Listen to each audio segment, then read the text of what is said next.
So, good morning, good evening, good afternoon. Welcome back again to another segment on Champions League.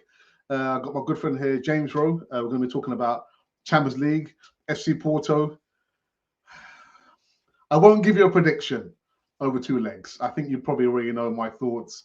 But James, it's good to see you back again, James. How have you been keeping? Great to be back. And can I compliment our attire for tonight? I think we do a grand job. We're matching home and away. And we just say with the cannon facing the right way as well. The cannon facing the right way. Traditional colours. Absolutely. None of this colours of the rainbow rubbish. Mint green, purple, purple stripe. You know, Islington frequency, where we look like Dortmund in our current away kit. we're going old fashioned, and hopefully this will incentivize Arsenal fans to realise you don't need to buy all the new shirts. If you can afford one of these two, you're set for life. Yeah, I mean, this one's over 10 years old that I'm wearing. So this one's 20 years old that I'm wearing. I bought it in 2004. And still looking good. Still looking good. Obviously with the just trying to think now with the badge, if you can see it, okay. Brilliant. It's at 71. Yes. Yeah. And Alex wearing the traditional red and white, you know, and this is Arsenal. This is proper Arsenal. This isn't a Arteta Kroenke loving, you know, San Francisco Reds or LA Bay Gooners. This is proper Arsenal, which is the way it should be. Isn't there another kit that's come out dedicated to the Academy? But how many players have we brought through the last decade to kind of ram that home? What, 2 or 3 or 4? Oh my goodness! Not even that. But again, it's another reason to fleece the fans. I mean, I hope that we inspire tonight. I hope people watching us tonight in the traditional 1971 home kit and the traditional 1971 away kit that commemorates one of the best squads we've ever had, winning the 1971 double, going into the European Cup for the first time, only to get beat by Ajax in the quarterfinal. So once again, we did not make our European Champions League debut against Lons in the Champions League. We played away to Strømsgodset of Norway, and then we beat them. Then we played FC Grasshopper Zurich, and we beat them. And we lost in the quarterfinals over 2 legs to an Ajax side who are on their way to winning the second of 3 in a row. That's no disgrace. For a maiden voyage, I think it's pretty good. And bearing in mind, this is a fantastic Ajax side that went on to win 3 European Cups in a row, where you had to win your league or retain the title to even gain entry. Oh dear. What are we called, James? We're called legacy fans, aren't we? We're called Arsenal fans, is what we are. Okay. We are Arsenal fans. With this on our chest is what we are. There is no differentiation between legacy, whether you were born last week, born last month. You've been supporting Arsenal since the 70s. I attended my first game in 1991. I've been following Arsenal from Amsterdam, of all places, for the last 12 seasons. But I am an Arsenal supporter like you are.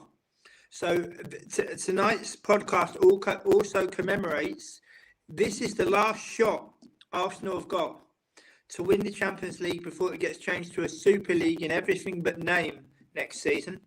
So I wanted to push the boat out a little bit and commemorate it. And we've got to really work hard against Porto. For all the Arsenal fans saying, we're in the quarters. Yeah, if we get a PSV or a Dortmund, we can even get to the semis, bruv.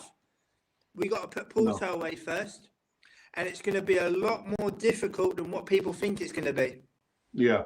James, I just kind of did a bit of our homework over the course of the history, FC Porto versus Arsenal. And I didn't realize it was so extensive since 2006. And the last time was the 9th of March 2010, although Arsenal got a win there. But I didn't realize we had met them so many times over the course of, 4 years? 4 years? Yes, they are a club that's won 7 major European trophies, 2 European Cups / Champions Leagues, UEFA Super Cup as well. Mm-hmm. And, 7 major honours. It's fantastic going for a Portuguese club. 30 league titles, 19 Portuguese Cups. So we're not facing a minnow. We're facing a team that's achieved more in Europe than what we will, and what we have done. And we've got to respect them. If we don't respect them, we're out on our ear. Yeah, absolutely. James, what can you tell us about the FC Porto manager? Well, his box in terms of his press conferences, and a great player as well. People forget he was a brilliant footballer. He really was, to play for Lazio and for Inter, and at the end of his career, Standard Liège. Was one of the best players at Euro 2000. I think he was crowned player of the tournament, I think, when Portugal lost the semi-final to France. A brilliant footballer, first and foremost, Sergio Conceição. And as a manager, he fits Porto like a glove, in terms of charisma, tactically astute, very clever, and he will fancy his chances against Mikel Arteta. And that's why I think that it's going to be so tough. It really is. And another important point I want to pass on is, I said before, Alex, as well, you can't turn on European form like a tap. And the reason why I don't think we're going to win in Vidragal, I will reiterate my prediction of a draw towards the end of the show as well. I predict it will be 1-1. But we have we've drawn in Eindhoven. We've lost in Lens. We won in Seville. Last season, we lost in Eindhoven. We struggled against FC Zurich on a neutral ground. You can't go from those away results and then automatically think in the knockout game that you're going to win handsomely away from home. It doesn't work like that. And I think it's going to be a 1-1 draw. And I think we're going to have to work really hard, because another thing, I'm sure we'll touch on it during the show as well, should we progress, and I think we will over 2 legs, but by the skin of our teeth, should we progress, it will also impact on the title race. But as some fans hopefully already know, Alex, you can't pick and choose. I'm pretty sure that there are people who, if we lose to Porto, which is conceivable, that there are Arsenal fans that will say, oh, we can concentrate on the league now. But who's to say we're going to win that? And here's a question for you. If Arsenal don't win the league and get top 4 and don't win the Champions League, and Chelsea win the League Cup, in your humble opinion, who's had the better season? Would have been Chelsea. Exactly. And our part would be failure. Exactly. Yeah. Exactly. We have treated the League Cup like a play school, but so we've literally vilified a trophy which was the very first trophy I ever saw Arsenal win back in 1993. I wasn't at the game. I watched it on TV, and my hero Paul Merson scored, and I still remember that day as if it was yesterday. It was such a special day. We've terrible in finals of the League Cup, 1969. Obviously, people will know, losing to Swindon. 88 against Luton Town, where we were winning 2-1, and we had a penalty which we subsequently missed. And also the defeats in 2011 and 2018 as well, against Birmingham and Manchester City respectively. Chelsea in 2007. We've literally cut our nose off to spite our face with that particular competition, and you can't pick and choose what you win. And we've got 2 chances to win a trophy, and should we not, then it's got to be adios to Mr. Mikel Arteta. Yeah, but we know it's not going to happen. James, there's a question for you. So, you just spoke about cherry picking which competitions you think you can win and which you can't. I too believe that we've been not taking the League Cup very, very serious. Although I think it was George Graham's first trophy that he won. I think. Yeah. There you go. Yeah, 87 Right. against Liverpool. You know, when if Rush scores, Liverpool never lose. Well, he scored and we won. And that signalled a real change in shift with Arsenal. And you could see that under Unai Emery as well, which it's been underreported. I was at 9 games in the full season that Unai Emery had as manager of Arsenal. I went to 9 games that season, and really enjoyable to see him construct and to change the ethic of Arsenal Football Club. But he only got 18 months. You know, Roy Hodgson today, health comes first. Of course it does. Absolutely. But we are now entering territory where if Glasner, the manager of Frankfurt and Wolfsburg in the past, Oliver Glasner, if he is appointed, that is 14 of the 20 English Premier League teams having a foreign manager. So the only thing that's English is the locations. And it's quite conceivable that you could have the entire Premier League with foreign managers. That's not a good thing. Whether you are left of centre, right of centre, or in the middle, whatever your political persuasion, but you can't tell me that if one of the greatest nations of English football, one of the great football nations, to have their top tier, nearly all foreign managers, then it's all about the product, isn't it?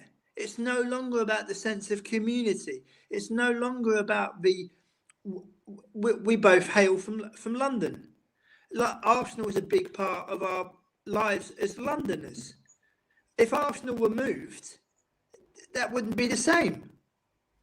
London is a part of Arsenal, and Arsenal is a part of us. But I will say, to finish my point, Alex, our club seems to be absolutely, and I use the word punch drunk about globalism. We're global. I'll tell you this now. When you are banging the drum that you have a global identity, what you really have in reality is no identity at all. And I think from a footballing sense, I think that's a very, very dangerous slippery slope. Look, James, is it not inevitable that, you know, we appear to be going that way, where probably less than maybe 5 or 10 years' time, like we've always said, going past the Emirates, we can probably say there used to be a football club over here, much like Highbury. There used to be a football club over here.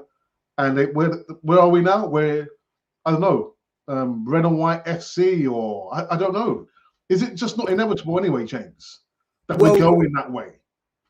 Well, I will say one thing.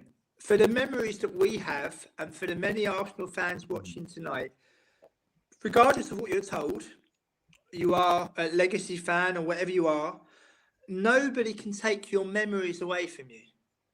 And let that be said. Nobody can take your memories away from you. I will be at the Porto game against Porto at home. It will be my 71st Arsenal game from Amsterdam since September 2011. I don't have a sponsor. I'm not paid to go. I choose to go. And also it will be my 34th European game as my life as an Arsenal supporter. 32 games at Highbury and the Emirates, the away game in Amsterdam, which changed my life, and the away game in Eindhoven in the Europa League. I've been so fortunate, but I'm in a position now where I can pick and choose what I do. If you were a young Arsenal fan starting out now, unless you've got really rich parents, you got no chance. Yeah. I used to do overtime in the W.H. Smith distribution centre in Bedfordshire on a Saturday to pay for my Champions League tickets. And I'd do it all again because it enabled me to see the likes of Auxerre, PSV, Dortmund, Ajax, Roma, Valencia, Schalke, Celta Vigo, Dynamo Kiev. You know, it's imprinted on my memory. It really is. Because it's as if fans are being conditioned now to only think a certain way. When we say all this globalism, but what they forget is you have to build a football team. You have to build a football team. And that means buying different players, seeing something in a different player and giving him the opportunity. I go back to my interview with Alan Smith. Scored 2 of the most important goals in the history of Arsenal Football Club. I spoke to Alan and he said the following to me: James, I could have gone to Man United. I could have gone to Chelsea. He said, but I looked at George Graham, I looked at Arsenal, and I thought they're going places. And I was proved right. Now, isn't that how it can still be done in this day and age? It can still be done. But I don't know many clubs that have the courage to do it, to let a manager do his job. But again, as Terry, who's made some great points on this platform, Terry once said, wherever there is big money, there is corruption. And the money is so big now that, as they say in the Netherlands, 1 + 1 is 2. And obviously, you put 2 and 2 together, as we say in English. But very, very strange times in that respect. Yeah. But James, just kind of going back to the game FC Porto, are there any players that Arsenal need to be aware of? Yeah. My first pick is Galeno, the Brazilian winger. He's like Quicksilver. He's just so quick. Really, really quick. Obviously played for Sporting Braga in the past. And he would look to take on our right back and our left back. He can switch between the two. The Brazilian striker, Evan Nilsson, he knows where the goal is. Obviously, he's Fluminense in the past in Brazil. Diogo Costa is a competent goalkeeper. Nico Gonzalez, who came from the youth academy at Barcelona. I watched the highlights of the game against Estrela de Amadora, and an amazing goal from João Mario for them to win the game 2-0. We've got to take it seriously. We really have, because we've had so many bites of the cherry. This is the last one. This is the last one. As you've often said, there is no tomorrow. And this is our last chance. And I have visions of Arsenal rocking up at the Dragao in their 3rd kit, which is the European kit, which is green. We're not Plymouth. We're not St Etienne. We're Arsenal Football Club. And I just think that we're going to underestimate them. And that's the last thing we should be doing, because if it is a draw, which I predict, taking them back to the Emirates, we got a job to finish. And I've attended games from the Netherlands, for example, Bayern Munich, Monaco, Oostersunds, lost all 3. Rennes, where we were extremely lucky. Obviously, Lens was a great result last November. But I think a third of all my games from Amsterdam have been European, and we never seem to learn. And the attitude of the fans has got to be spot on. We are facing a team that's won this trophy twice. We've never won it. Let that sink in. James, I agree with you. I just don't think the pressure is on Mikel Arteta to get this one done. And it all goes back to the ownership. And I can envisage the conversation. Mikel Arteta, just aim for the middle ground. Don't go below the middle. Don't go above. Just aim for the middle ground. And no matter what you do, your job is safe. I mean, how can you actually call our club ambitious? We've said it so many times, James. Last season, if there had been any other ownership, Mikel Arteta would have lost his job. Yes, and specifically the ownership of Danny Fisman, Ken Fry, David Dean, particularly that ownership. Peter Hillwood. Yeah. If they were in charge, Arteta wouldn't even have bothered. Yeah. If they were in charge. Because not only were they competent businessmen, but they had Arsenal as priority number 1. And now we don't have that. We release kits almost every week. We bang the drum that we're global. People salivate about it. Literally salivate about it. For me, I shy away. I shy away. You know, they seem to roll out the red carpet for the supporters club of Arsenal Slovenia. I don't get free tickets for Domzali. They seem to roll out the red carpet for Arsenal Czech Republic. I don't get tickets for Slavia Prague, and so on and so on. We seem to salivate about this globalism, but the first important thing in the entire country, and we're going into our 25th Champions League campaign. We've never won it, and to have accrued so much experience and to have never won it is nigh on embarrassing. It is nigh on embarrassing. I still can't quite believe that I was 11 years old the last time Arsenal won a European trophy. Fast forward to that 11-year-old who is now 40 years old, living in Amsterdam and attending Arsenal games from Amsterdam. 34 European games in between live within that space that I've attended, that I've seen with my own eyes. And I go back to the point, Alex, our attitude in Europe has been completely wrong. We have been using Europe as a cash cow, not about sporting performance. It's just money, money, money, money. What about the sporting performance and the sporting achievement? What about that? But not once has it ever been spot on. The only time you could argue that it was spot on was the year we reached the final. But I think that year, Alex, we were carried on by the bittersweetness and the farewell of Highbury. Yeah. I think that carried us along a little bit. Yeah. If you're brutally honest, and as you know on this platform, specifically when speaking about European football, I am honest. I am. And I just think we will get through against Porto over 2 legs. I think it'll be 1-1 in Portugal, and I think we'll win 2-1 at the Emirates, and then it's the quarter final, and then it's an open draw. Who knows who we will face? But we've got to take every opponent seriously.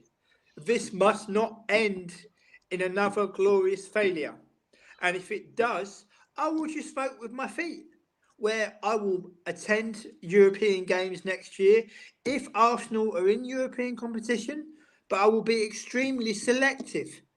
I might even go for the opponent, not for Arsenal. Arsenal might get a Stuttgart, an Atalanta, a Bayer Leverkusen. I might go because I want to see them against Arsenal, see how they get on, you know. But I just feel that we need to take it extremely seriously. We really do. Yeah, James, I looked at the Portuguese table as it stands, and so FC Porto are in third positions so far in their standings in their respective league. And anyone looking at that might say, well, in actual fact, beating Porto, knowing that we are second in the table and they're third, it is going to be a breeze to overcome FC Porto. Did people not say the same thing last year when we drew Sporting Lisbon in the Europa League? Yeah, they did. So again, they don't learn. They don't learn. For me, we lost the title in that game, the home game. I'll tell you why. People go, "Oh, we lost it." No, we lost it when Mikel Arteta sends out his team with the final instructions, like any manager does, from amateur level to top level, and then 8 minutes later he's going bananas. Someone needs to put nails around the technical area, so that when he steps outside of it, he steps on a nail. Because unless they need to clamp down on it. In some cases, he's literally on the pitch. I don't know if you saw the sending off for Carlos Corberán at West Brom, where he's touched the ball unbeknowingly, trying to help, and he got a red card. Yeah, because he was interfering with play. If you watch Arteta, almost does that every game, but nobody says nothing to him. If you're going doolally on the sidelines, that is not the recipe, and above all, temperament that you need to win a Champions League or to win a Premier League. He will hide it as passion. No, it's nerves and inexperience is what it is. Do you know what, James? I get all this hullabaloo about the stats, that it's the first time that we won first straight games in a new calendar year, and the players and the Bukayo Saka and all these goals and the XG and this, that, and the other. But James, we haven't won any major honours, James. No. We have not won any major honours.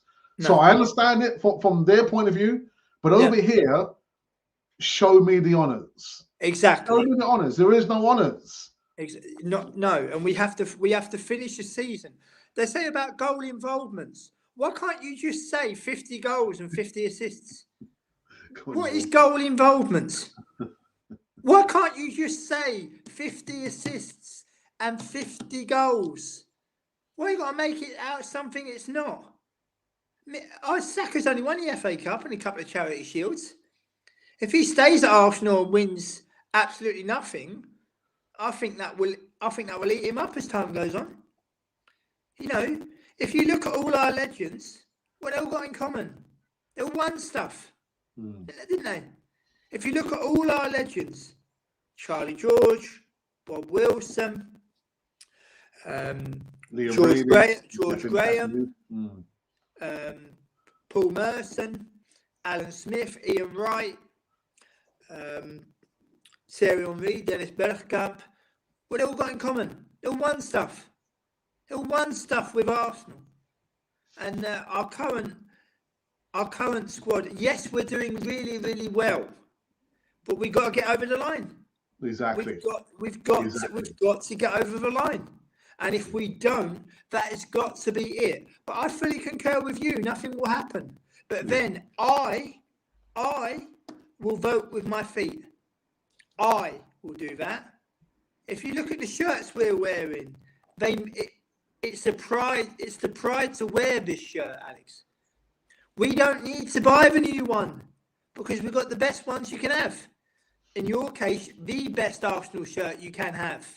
There's no need to buy another one. For me, I've had the 71 replicas for nigh on 2 decades, and I thought it was a nice touch to do the yellow and blue tonight, and the when we pre-record ahead of Porto, the red and white one. But I hope that it inspires Arsenal fans and makes them realise that you don't need to buy the latest shirts. You don't need to do it. Go out and buy a nice shirt. Go out and buy a nice pair of trousers. Go out and buy a nice pair of shoes. Or you can just buy one of these. And the job's a good one. Yeah. You know, all it takes is a little bit of willpower. I haven't bought a single Arsenal replica shirt since the 2008 season. For me, a match day programme and a ticket is enough. Is enough for me. Also saves on the storage. Again, it also saves on the storage. It really does. But all it takes is a little bit of willpower. That's all it takes. Yeah. You don't need to have the latest shirt to prove that you're a fan. You really don't. All you have to do is speak from the heart and give your opinion. And we've been doing it on this platform for many, many years. And we will continue to do it. And hopefully the people watching will appreciate it.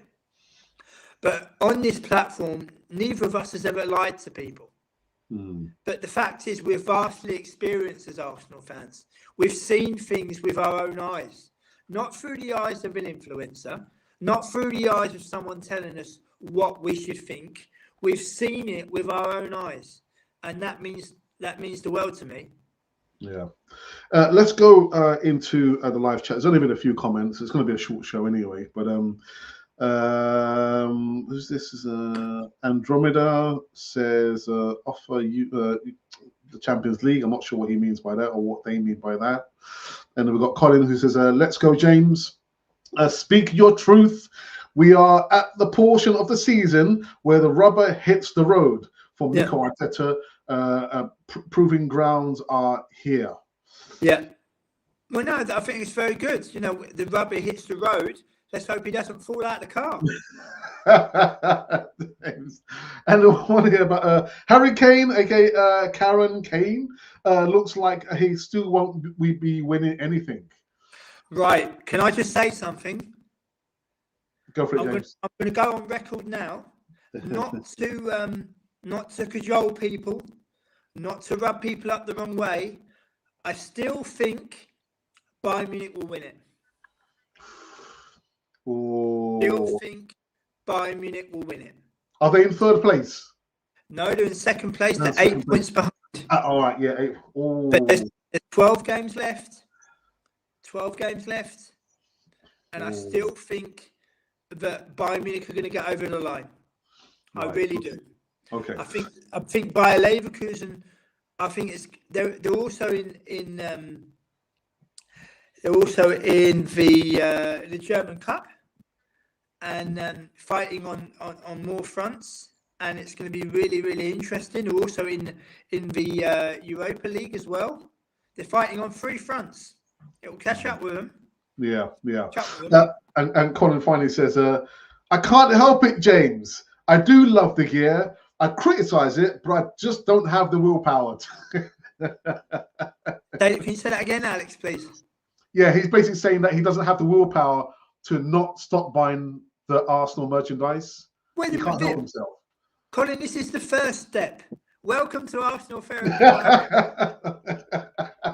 I am your host, James Rowe. Alongside me is Alex. Colin will help you. Colin, we can help you. First and foremost, it's much nicer to be able to go to a game than buy the replica shirt. People are always on about status. You know, you're watching Arsenal fans tonight. One Arsenal fan who started following them in the 70s. Another one who went to his first game in 1991. We don't have the latest shirt, but we inspire with what we're wearing tonight, and we hope to inspire people. Lots of people about status.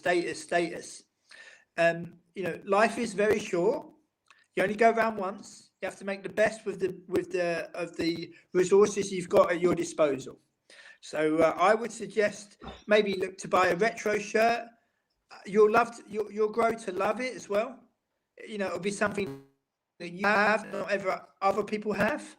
And as I say, and most importantly, Colin, it's not a competition. It's not a competition. Yeah. As I've been so fortunate to have, you know, as I say, touching almost 70 games from Amsterdam alone through the years, the last 12 seasons. The games I went to before I emigrated, and that kind of thing. You know, fantastic memories. But it's not a competition. It's something that's very, very personal. You know, and I would say just try when the new kit is released in the new season. Just try not to buy it.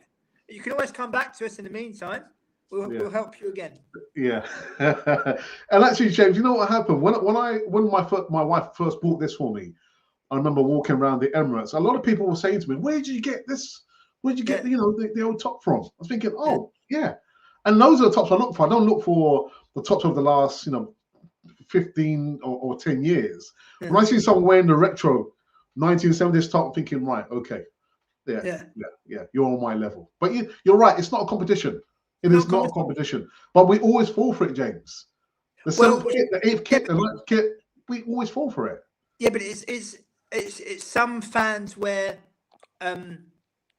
they seem to be hung up on status. Like, for example, floggers and stuff. If I was to sit down with a flogger and explain to them what I did, I think they'd fall off their chair. But I didn't have to record any of it. First and foremost, if you tried to flog at Highbury in the middle of a Champions League game at home to Roma, Valencia, Ajax, Dortmund, Auxerre, or PSV, people would say, "What on earth are you doing?" And secondly, it's memories. Yeah. Memories of who you spoke to. the conversations that you had. I remember when I went to Arsenal Bayern Munich at the Emirates, they beat us 3-1. Now, but that Bayern Munich team that won the treble is the best European team I've ever seen. And as I was leaving, I leant over the barrier and the steward looked at me and said, "What are you doing?" I said, "I'm going to shake that Bayern Munich fan's hand." And I can't speak German, so I just said, "Look, you've got an amazing team. Fantastic tonight. I hope you're going on win it." And he was shaking my hand so tightly, and I had to ask this, can I have my hand back? he will take that back. Yeah. Communicate with him. Yeah. The same way Lens. I'm coming back from the Lens game last November on the tube, and I'm holding the door open for people to get in, and there's 2 French fans coming from Lens, and I start chatting to them in French. My French isn't great, but I managed to make myself understood. And it's memories like that, because also what floggers are, what they're projecting, it isn't football.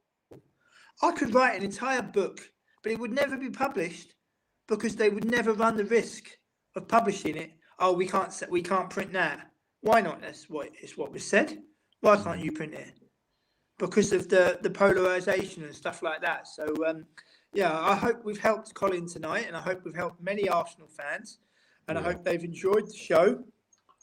And it's like now, well, a bit like Cinderella, really, where she's got to get back before midnight before she turns into a pumpkin. In our case, we are in the car now, going to the ball. In our case now, we are in the car. We are going to the ball, and we got to turn up, because next season's Champions League will be unrecognisable, where it won't matter who wins, who loses, who does what. It will become a closed shop. And I'll sign off with this. Both started in the 1955-1956 season. There have been only 23 winners of the European Cup/Champions League. We are not one of them. But we've had almost half of that time, just under half of that time we've had in terms of experience. And it's embarrassing. It's absolutely embarrassing how we have used the most precious European trophy as a cash cow. If Arsenal have got any heart, any desire, this is our last chance to win it. So we've got to take it. And to win it in our own backyard of North London at Wembley, well, I think that would make up for all the near misses, wouldn't you? And wouldn't it be typical Arsenal right at the last knock-ins to win it? And we've got to take the first step on Wednesday night. I sincerely hope that I'm not previewing a defeat ahead of the home leg that I'm going to. I sincerely hope that when we do a reaction show, regardless of what happens, whether it's being eliminated from the Champions League or previewing the potential quarter-final after the draw, I sincerely hope that I'm not saying I told you so. I think we'll get through against Porto. I think it'll be 1-1 in Porto and 2-1 in London. And then we are only in the quarterfinals. We've been in the quarterfinals before. Yeah. 2002, 2009, 2006. Been here before. But this is the last chance. And for all the Arsenal fans saying, oh, if we get knocked out of the Champions League, it might help the league. If we don't win anything, history will judge us that we have not won anything for 4 seasons. They are not going to care about goal contributions. They're not going to care about surface level goal contributions, pre-assist jargon. The history will show that Arsenal participated in the Champions League for about 27 years and never won it. That is what the history books will show. And that is the most damaging. This really is the last chance. And Wednesday is the first step. It really is. Because if we don't win it, then there's no point being in it next year. Really, there's no point being in it next year. Literally, next year is just a closed shop, is what it is next year, under the guise of a Swiss system. That's what it is. But you imagine transferring that to society and social mobility. You imagine. Oh, sorry, sir, you stay down here. This is you. But no, I'm talented and I want to get on. No. You stay down here. This is you. Yeah. It's very dangerous, isn't it? Yeah. Very, very dangerous. Yeah. And we've got a chance now to add our name to the history books. We can be the 24th team to win the European Cup/Champions League. We can be that, but we've got to all stick together. Every single one of us. Primarily those in North London. Not bothered about Bangkok, not bothered about Shanghai, not bothered about Milan or Berlin. Couldn't give two hoots about that. This is Dial Square calling, and we've never won this competition, and this is our last chance. I'll sign off with your famous quote, there is no tomorrow, the time is now. Well, emphatic message there, James. Dearie me. On that note, we'll come to an end on this one, unless there's been any more. Colin just says, the XG Cup. Anyway, go on, James. Who are you trying to kid?